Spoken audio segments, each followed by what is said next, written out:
Salut à toi. Le mental, un formidable outil de l'évolution, qui peut exprimer la grandeur de soi, ou de l'humanité, ou la petitesse. Tout dépend de la maîtrise de cet outil. À l'image toute simple d'un vélo, quand tu as la maîtrise d'un vélo, c'est cool, quand tu ne l'as pas, ça peut faire mal. Ou d'un marteau, quand tu as la maîtrise d'un marteau, eh bien tu vas faire des belles choses, telles une belle charpente, une belle table, une belle chaise. Quand tu n'as pas la maîtrise, les dégâts. Dans l'absolu, en fait, le mental, il est ni lumière, ni ombre, ni petitesse, ni grandeur, quoi. C'est un outil qui sert à retranscrire à travers ta parole ce que tu perçois, ce que tu ressens. Quand l'esprit oublie la conscience et croit être l'outil, tu expérimentes la petitesse. Tu vis en croyant être le programme et non le programmateur. Tu ne choisis pas réellement ta vie en fait. Là, ta vie, elle va osciller en fonction de tes croyances. Tu es dans le personnage, dans l'ego. En fait, cela dépend ton niveau de conscience, ton stade d'évolution. Quand la conscience prédomine en toi, elle sait, elle a la maîtrise, elle sait que c'est un outil. Donc là, naturellement, le mental se met à son service. Tel est le processus. En fait, là, tu ne cherches plus la vérité à travers tes croyances, tu la ressens. Tu ressens ta vérité intérieure. Ta réalité est vibratoire. Et là, ton mental, il exprime ta conscience, donc la grandeur de toi. En fait, tu n'es plus une croyance définie, telle à l'image d'un cercle, une croyance définie, tu vois, tel un serpent qui se mord la queue. Mais en gros, tu ne crois plus être le mental, donc le personnage ego,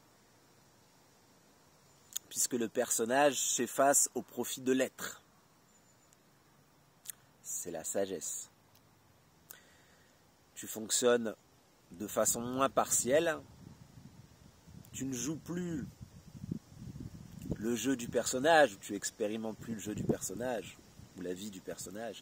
Tu deviens le créateur de la vie que tu souhaites, du jeu que tu souhaites expérimenter.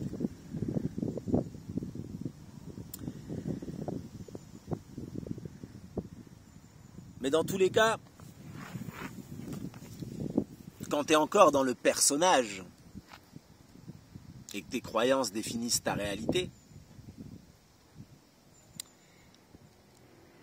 bien que tes croyances soient définies, certes, mais c'est pour un certain temps. Parce que les croyances, tôt ou tard, évoluent.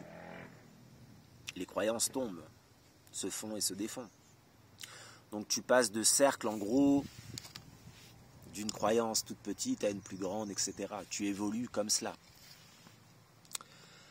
Jusqu'à ce que le cercle soit assez grand et te permette d'intégrer ta conscience. Ce basculement délicat,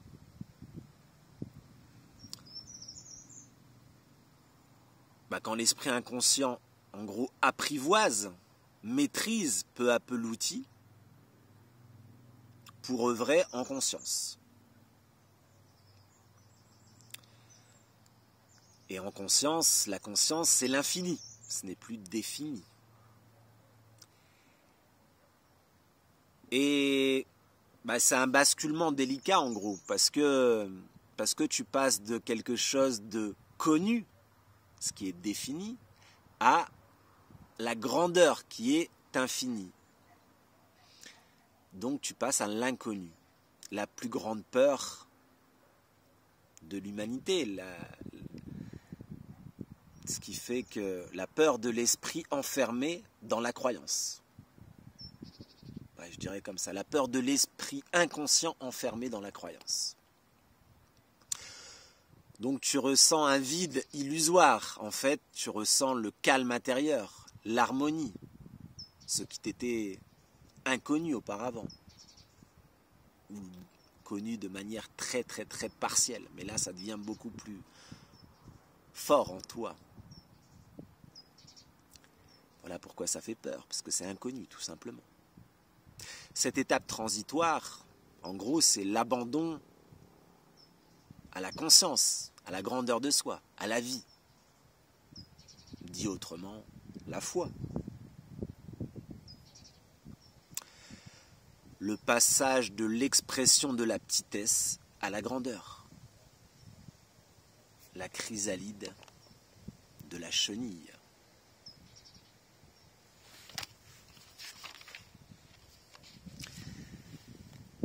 Et quand on œuvre en conscience, ce n'est plus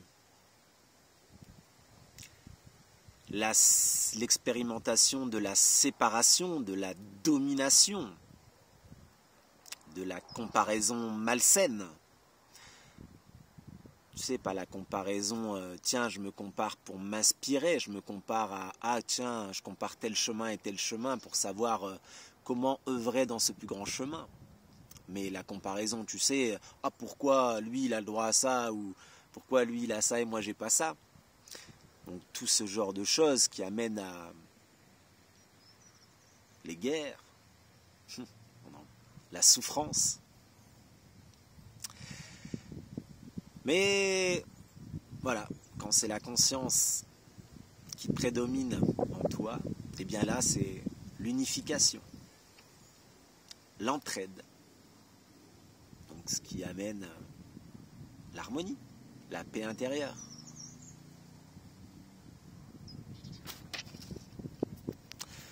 Voilà.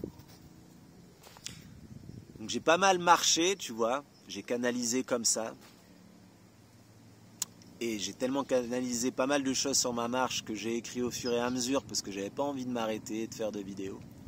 Que j'ai dû tout retranscrire, enfin j'avais écrit mais j'ai dû voilà, remettre tout ça un petit peu sur le carnet dans l'ordre pour te transmettre tout ça.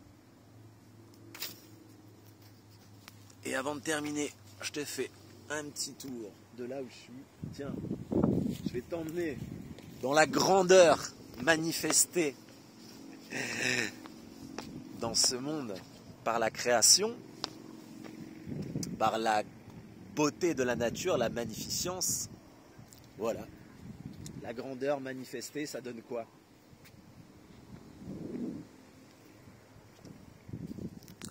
Belle réception à toi.